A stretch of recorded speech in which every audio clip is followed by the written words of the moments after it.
കർത്താവിൽ എൻ്റെ ഏറ്റവും പ്രിയമുള്ള സഹോദരങ്ങളെ, സ്നേഹത്തിൻ്റെയും സന്തോഷത്തിൻ്റെയും സമാധാനത്തിൻ്റെയും ഒരു ക്രിസ്തുമസ് കൂടി ആഗതമായിരിക്കുകയാണല്ലോ.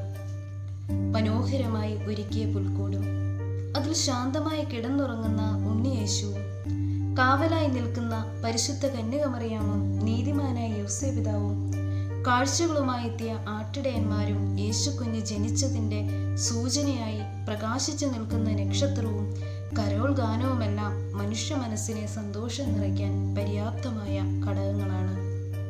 എന്നാൽ എന്താണ് യഥാർത്ഥത്തിൽ ക്രിസ്തുമസ്? നമുക്കത് വ്യക്തമായിട്ടറിയാം എന്താണ് ക്രിസ്തുമസ് എന്ന്. ദൈവപുത്രൻ മനുഷ്യനായി ഈ ഭൂമിയിൽ അവതരിച്ചതിനെ നാം അനുസ്മരിക്കുന്ന ദിനമായിട്ടാണ് ക്രിസ്തുമസ് നാം ആചരിക്കുന്നത്. എന്നാൽ അതിനോട് ചേർന്ന് ഒരു ചോദ്യം നമുക്കുണ്ടാകാം: എന്തിനാണ് ദൈവപുത്രൻ മനുഷ്യനായി ഭൂമിയിൽ അവതരിച്ചത്?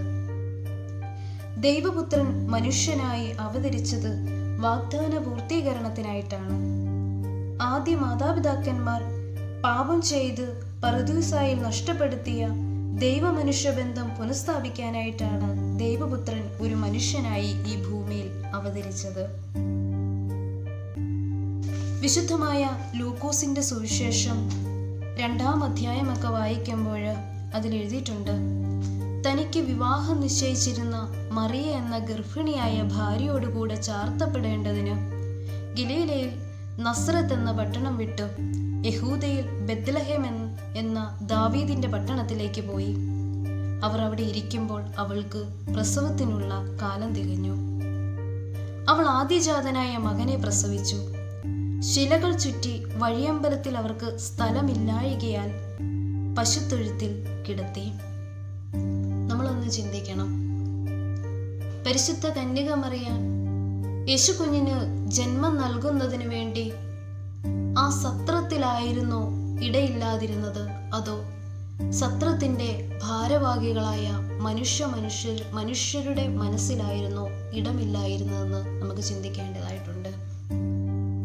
പലപ്പോഴും നമുക്ക് മറ്റുള്ളവരെ അംഗീകരിക്കാൻ കഴിയാത്തതിൻ്റെയും കാരണം ഇതാണ്: മറ്റുള്ളവർക്ക് ഇടം കൊടുക്കുവാനായിട്ട് നമ്മുടെ മനസ്സിനെ ഇന്നേ വരെ പ്രാപ്തിപ്പെടുത്തിയിട്ടില്ല.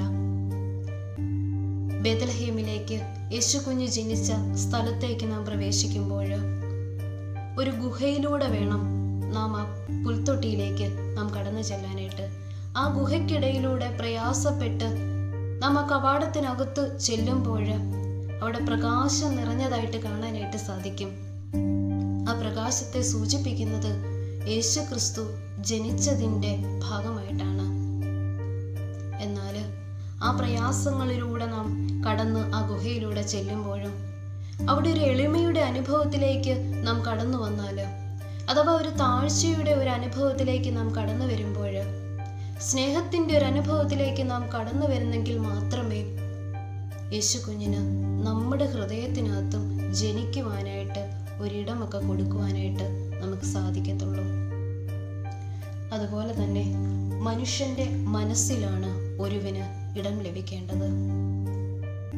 ഈ ക്രിസ്തുമസ് ദിനത്തിൽ നമ്മുടെ മനസ്സിലും യേശു കുഞ്ഞിന് ജനിക്കുവാൻ വേണ്ടി നമുക്കും ഒരു ഇടമൊക്കെ പൂർത്തീകരിക്കേണ്ടതായിട്ടുണ്ട്. അതിനുവേണ്ടി നമ്മുടെ മനസ്സിനെയൊക്കെ ഒന്ന് ക്രമീകരിക്കേണ്ടതായിട്ടുണ്ട്. ഒരു സന്തോഷത്തിൻ്റെയും സമാധാനത്തിൻ്റെയും ഒക്കെ ഒരു പ്രകാശം നമ്മുടെ ഉള്ളിൽ നിറച്ച് യേശു കുഞ്ഞിന് ജനിക്കുവാനായിട്ട് ഒരിടം നൽകട്ടെ എന്ന പ്രാർത്ഥനയോടെ ഞാൻ എൻ്റെ വാക്കുകൾ നിർത്തുന്നു.